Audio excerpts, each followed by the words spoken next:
The dimly lit waiting room greeted me as I hobbled my way across its worn linoleum floor, each step accompanied by a sharp jolt of pain from my arthritic joints and bamboo-spined back, which I had acquired over the years from my ankylosing spondylitis.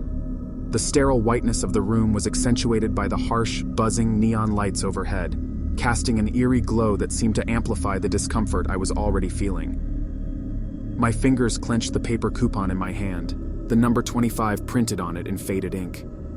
Sighing, I glanced at the large digital display on the wall, currently flashing the number 22, 3 more ahead of me. I settled into one of the cracked plastic chairs, wincing as I eased myself down, my back aching in protest. It was then that I noticed him, an older man, hunched forward in the chair in front of me in the other end of the room, his head bowed as if in deep sleep. I hadn't noticed him, perhaps because he was bent down forward in his chair. He seemed almost ethereal in the harsh lighting, a solitary figure in this otherwise empty and silent room. With a shrug, I looked away, trying to distract myself from the pain by thumbing through a dog-eared magazine from the small stack on the table. Time passed slowly as I waited, my gaze drifting back to the digital display. It blinked and shifted to 23, a small change that seemed inconsequential in the grand scheme of things. I cleared my throat and shifted in my seat, my discomfort beginning to outweigh my reluctance to disturb the man in front of me. I knew that I still had to wait to get to my doctor's appointment, but he had been sitting there when I entered. Had he fallen asleep? Was he perhaps missing his appointment? "Excuse me, sir," I muttered, my voice barely above a whisper. No response. I tried again, a bit louder this time, but still, the man remained motionless.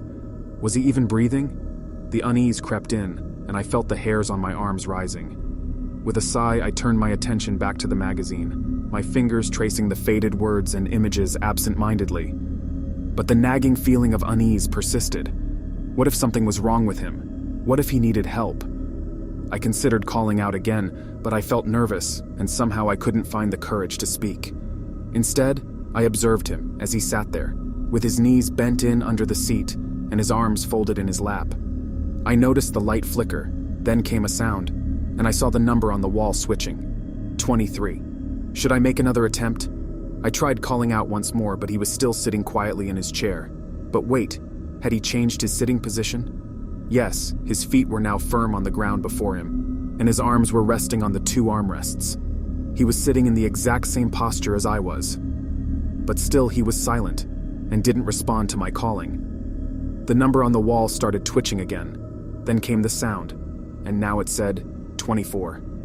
I looked at the number, knowing that it soon was my turn to see the doctor. But when I once more sat my glance towards the man, he was staring straight at me.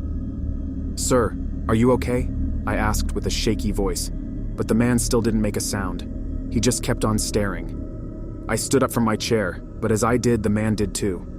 I was now feeling very wary, and the thought of fleeing the room hit me, but I was in a rough shape, and because of my sore arthritis joints, I knew that running was out of the question. I looked at the number on the wall, but it was still saying 24, and then back towards the man who was still standing and staring.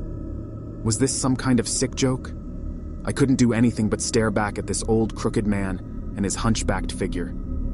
I reached for my walking stick, as to protect myself in this uncanny situation, but saw that he now also had a cane of his own. I took a step backwards, but saw that he was mimicking my every action with uncanny precision.